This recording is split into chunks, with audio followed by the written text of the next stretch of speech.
അപ്പോ നടൻ വിജയ് ഒടുവിൽ രാഷ്ട്രീയത്തിലേക്ക് ഇറങ്ങിയിരിക്കുകയാണ്. വർഷങ്ങളായി തമിഴ്നാട് രാഷ്ട്രീയം കാത്തിരുന്ന ഒരു പ്രഖ്യാപനമാണിത്. പക്ഷേ എല്ലാവരുടെയും മനസ്സിലൊരൊറ്റ ചോദ്യമേയുള്ളൂ. ഇത് ശരിക്കുമുള്ള ഒരു രാഷ്ട്രീയ പ്രവേശനമാണോ, അതോ അടുത്ത സിനിമയുടെ ഒരു ഗംഭീര പ്രമോഷനാണോ? ഈ ഒരു വിഷയത്തിലേക്ക് നമുക്കൊന്ന് ആഴത്തിലിറങ്ങിച്ചെല്ലാം. അപ്പോ പ്രധാന ചോദ്യം ഇതാണ്: എങ്ങനെയാണ് സിനിമയിലെ ഒരു സൂപ്പർ സ്റ്റാർ ദ്രാവിഡ രാഷ്ട്രീയത്തിന്റെ കോട്ടയായ തമിഴ്നാട്ടിൽ ഒരു വലിയ രാഷ്ട്രീയ ശക്തിയായി മാറുന്നത്? അതത്ര എളുപ്പമുള്ള കാര്യമാണോ? വിജയിന്റെ ഈ യാത്രയുടെ ഓരോ സ്റ്റെപ്പും നമുക്കൊന്ന് സൂക്ഷിച്ചുമായിട്ട് പരിശോധിക്കാം. ഈ രാഷ്ട്രീയ യാത്രയുടെ ആഴം മനസ്സിലാക്കണമെങ്കിൽ ആദ്യം നമ്മൾ വിജയിന്റെ സ്റ്റാർ വാല്യൂ എത്രത്തോളമുണ്ടെന്ന് അറിയണം. അത് തമിഴ്നാട്ടിൽ മാത്രമല്ല, ഇവിടെ നമ്മുടെ കേരളത്തിൽ പോലും. ഈ കണക്ക് നോക്കൂ. 2022 നടത്തിയ ഒരു പഠനമാണ്. കേരളത്തിലെ ചെറുപ്പക്കാർക്കിടയിൽ ഏറ്റവും ഇഷ്ടപ്പെട്ട തമിഴ് നടൻ ആരാണെന്ന് ചോദിച്ചാൽ ഉത്തരം വിജയാണ്. 35% പേരാണ് അദ്ദേഹത്തെ പിന്തുണയ്ക്കുന്നത്. ഈ കാണുന്ന ആരാധക പിന്തുണയില്ലേ, ഇതാണ് രാഷ്ട്രീയത്തിലേക്കുള്ള അദ്ദേഹത്തിന്റെ എൻട്രി ടിക്കറ്റ്. അപ്പോ നമുക്ക് ആദ്യത്തെ ഭാഗത്തേക്ക് കടക്കാം. എങ്ങനെയാണ് തമിഴ്നാട്ടില് ഒരു നടന് ഇത്ര സിമ്പിളായിട്ട് രാഷ്ട്രീയത്തിലേക്ക് വരാൻ കഴിയുന്നത്? അതിന് നമ്മൾ ആദ്യം ആ സംസ്ഥാനത്തിന്റെ ഒരു രാഷ്ട്രീയ ചരിത്രം, ആ ഒരു പശ്ചാത്തലം മനസ്സിലാക്കേണ്ടതുണ്ട്. തമിഴ്നാട് രാഷ്ട്രീയത്തെപ്പറ്റി വലിയ ധാരണയില്ലാത്തവർക്ക് ഇതൊരു അത്ഭുതമായിട്ട് തോന്നാം. പക്ഷേ സത്യത്തിൽ അവിടെ സിനിമയിൽ നിന്ന് മുഖ്യമന്ത്രി കസേരയിലേക്ക് എത്തുന്നത് ഒരു പുതിയ സംഭവമേ അല്ല. അണ്ണാദുരൈ, കരുണാനിധി, പിന്നെ MGR, ജയലളിത ഇവരൊക്കെ നടന്നു വന്നൊരു വഴിയാണിത്. അതുകൊണ്ട് തന്നെ വിജയന്റെ ഈ വരവിനെ ഒരു തുടർച്ചയായിട്ട് വേണം നമ്മൾ കാണാൻ. ഇതിന്റെയൊക്കെ പിന്നിലെ പ്രധാന കാരണം ഹീറോ വേർഷിപ്പ് എന്ന് പറയുന്നൊരു സംഭവനാണ്. എന്താന്ന് വെച്ചാല്, സ്ക്രീനിൽ കാണുന്ന ആ നായകനല്ലേ, അയാളെ വെറുമൊരു നടനായിട്ടല്ല ആളുകൾ കാണുന്നത്. യഥാർത്ഥ ജീവിതത്തിലും തങ്ങളെ രക്ഷിക്കാൻ വരുന്ന ഒരു ഹീറോ ആയിട്ടാണ് ആരാധകർ കാണുന്നത്. ഈ ആരാധകരുടെ വലിയ കൂട്ടായ്മ അതുതന്നെയാണ് ഒരു നടന്റെ രാഷ്ട്രീയത്തിലെ ഏറ്റവും വലിയ ബലം. പക്ഷേ വെറും ആരാധകർ മാത്രമുണ്ടായാൽ മതിയോ? പോരല്ലോ. വിജയ് എങ്ങനെയാണ് ഈ ഫാൻ ബേസിനെ ഒരു രാഷ്ട്രീയ ശക്തിയായി മാറ്റിയെടുത്തത്? അത് ഒറ്റ രാത്രി കൊണ്ട് സംഭവിച്ചൊരു കാര്യമല്ല. വർഷങ്ങൾ നീണ്ട വളരെ കൃത്യമായ ഒരു പ്ലാനിന്റെ ഭാഗമായിരുന്നു അത്. തുടക്കത്തിലൊക്കെ ഇത് സാധാരണ ഫാൻ ക്ലബ്ബുകളായിരുന്നു. പക്ഷേ 2009 വിജയ് ഇതിന്റെ രൂപം മൊത്തത്തിൽ മാറ്റി. വിജയ് മക്കൾ ഇയക്കം, അതായത് VMI എന്ന പേരിൽ പുനഃസംഘടിപ്പിച്ചു. അതോടെ ഇത് വെറുമൊരു ഫാൻസ് അസോസിയേഷൻ അല്ലാതായി, ഒരു സാമൂഹ്യക്ഷേമ സംഘടനയായി മാറി. ആ ഒരു മാറ്റത്തിന്റെ ശരിക്കുള്ള പവർ തമിഴ്നാട് കണ്ടത് 2021 ലോക്കൽ ബോഡി ഇലക്ഷനിലാണ്. അന്ന് VMIയുടെ ആളുകൾ 115 സീറ്റിലാണ് ജയിച്ചത്. അതൊരു വ്യക്തമായ സൂചനയായിരുന്നു. VMI എന്ന് പറയുന്നത് വെറുമൊരു പേര് മാത്രമായിരുന്നില്ല. അവര് ശരിക്കും ഗ്രൗണ്ടിൽ ആക്റ്റീവായിരുന്നു. കുട്ടികൾക്ക് വേണ്ടി സൗജന്യ പഠന കേന്ദ്രങ്ങൾ, പാവപ്പെട്ടവർക്ക് ഭക്ഷണം കൊടുക്കുന്ന പരിപാടികൾ, പിന്നെ ബ്ലഡ് ഡൊണേഷൻ ക്യാമ്പുകൾ, ഇങ്ങനെ സാധാരണക്കാരുടെ ജീവിതത്തിൽ നേരിട്ട് ഇടപെട്ടുകൊണ്ടാണ് അവർ തങ്ങളുടെ ഒരു ബേസ് ഉണ്ടാക്കിയെടുത്തത്. ഇതിനൊരു നല്ല ഉദാഹരണമാണ് ഈ കാണുന്ന ചിത്രം.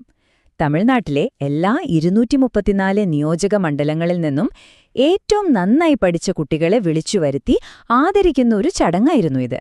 ഇതിലൂടെ വിദ്യാഭ്യാസത്തിന് പ്രാധാന്യം നൽകുന്നൊരു നേതാവ് എന്ന ഇമേജ് ഉണ്ടാക്കാനും ആ കുട്ടികളുടെ കുടുംബങ്ങളുമായി ഒരു നേരിട്ടുള്ള ബന്ധം സ്ഥാപിക്കാനും അദ്ദേഹത്തിന് കഴിഞ്ഞു. വളരെ മികച്ചൊരു നീക്കമായിരുന്നു അത്.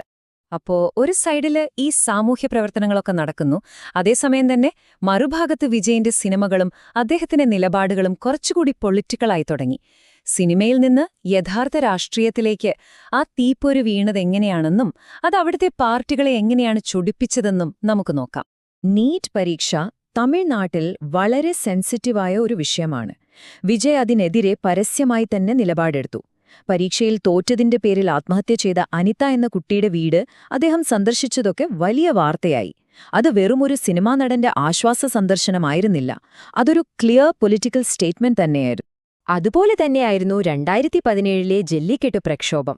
തമിഴ്നാട് മുഴുവൻ ഇളകിമറിഞ്ഞ ആ സമരത്തിൽ വിജയും പങ്കെടുത്തു.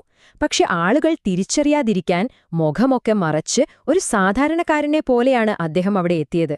ആ ഒരൊറ്റ പ്രവൃത്തിയിലൂടെ കൊടുത്ത സന്ദേശം വളരെ വലുതായിരുന്നു.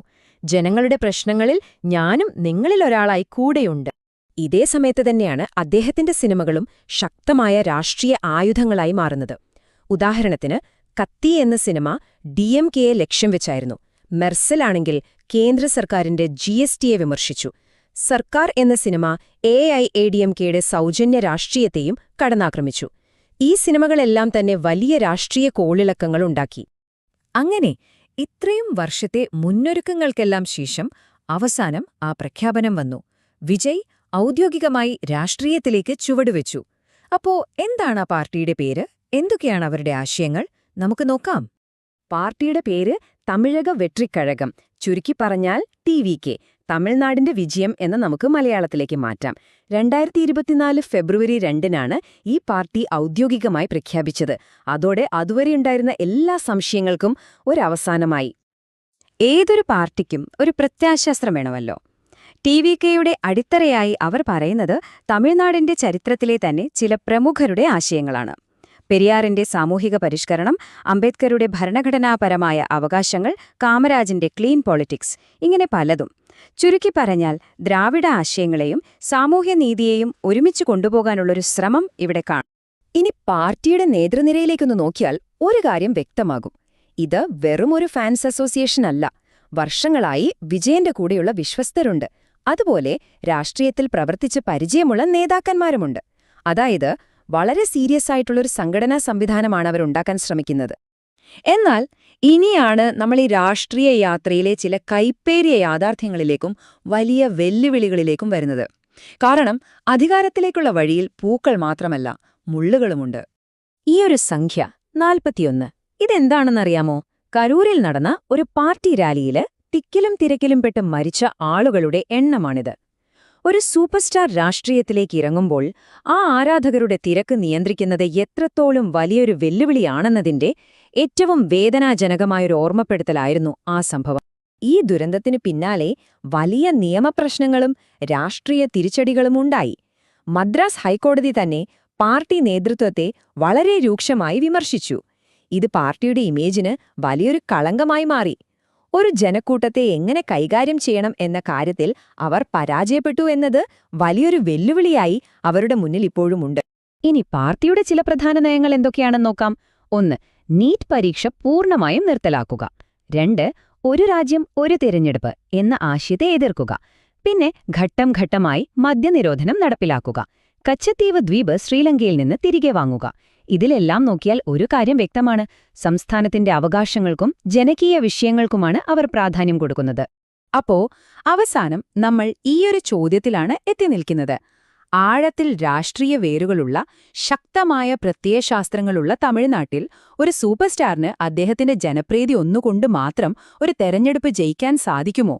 സ്ക്രീനിലെ ഹീറോയിൽ നിന്ന് യഥാർത്ഥ രാഷ്ട്രീയ നേതാവിലേക്കുള്ള വിജയന്റെ ഈ യാത്രയിൽ താരപരിവേഷം മാത്രം മതിയോ? അതോ അതിനപ്പുറം എന്തെങ്കിലും വേണോ? കാത്തിരുന്ന് കാണാം.